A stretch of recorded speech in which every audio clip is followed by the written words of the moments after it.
psikologi agama mencakup pembahasan yang luas dan pembahasan tersendiri berbeda dari disiplin ilmu yang lain. Dr. Zakir Derajat mengatakan bahwa lapangan penelitian psikologi agama mencakup kesadaran dan kesabaran beragama yang dianut oleh yang dimiliki oleh penganutnya.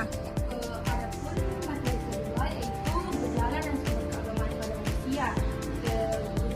Gejala dan bentuk keagamaan pada manusia yang pertama ritual keagamaan seperti puasa, doa dan perayaan hari-hari suci. Yang kedua simbol-simbol keagamaan, contohnya seperti bulan sabit dan bintang pada Islam, salib pada agama Kristen dan patung-patung dewa pada agama Buddha. Yang ketiga organisasi seperti masjid, gereja dan pura. Yang keempat norma dan hukum yang mengatur dalam syariat Islam yang mengatur kehidupan manusia. Bagian B yaitu hubungan antara agama dan pengalaman spiritual. Yang pertama pengalaman mistis dan keagamaan. Yang kedua keagamaan sebagai bentuk pencarian makna. Yang ketiga pengalaman komunal dalam keagamaan. Yang keempat pengalaman spiritual dan modernitas. Adapun materi yang ketiga yaitu kebutuhan manusia akan agama. Yang pertama yaitu pengertian agama.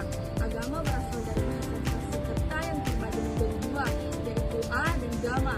A yang artinya tidak dan gama yang artinya pergi. Jadi agama berarti tidak pergi, tetapi tempat dan terus diwarisi secara turun-temurun.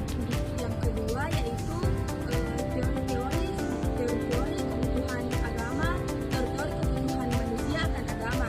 Yang pertama teori monistik. Teori monistik berpendapat bahwa gejala keagamaan bahwa kebutuhan manusia akan agama hanya terdapat satu faktor. Yang kedua teori fakulti. Namun teori fakulti berpendapat bahwa tidak hanya satu faktor yang mempengaruhi kebutuhan manusia akan agama, tapi ada tiga, yaitu cipta, rasa, dan karsa. Adapun materi selanjutnya yaitu fungsi agama bagi manusia. Fungsi agama bagi manusia terbagi atas 8, yaitu fungsi edukasi, fungsi berpengalaman, fungsi pendidikan, fungsi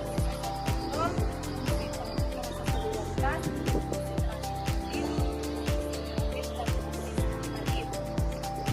Adapun materi selanjutnya yaitu perkembangan agama pada manusia. Yang pertama fungsi perkembangan agama pada anak.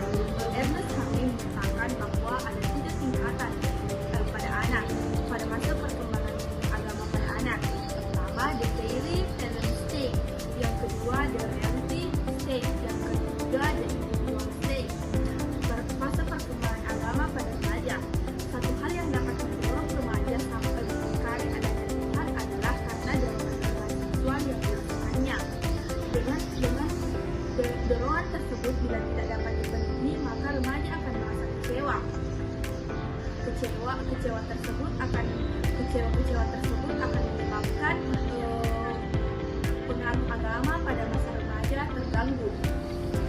Pengaruh faktor sosial dalam perkembangan agama pada manusia terbagi menjadi 5, yaitu komunitas dan interaksi, norma dan nilai, interaksi antar kelompok, pendidikan dan penyebaran informasi, perubahan sosial seperti urbanisasi, migrasi dan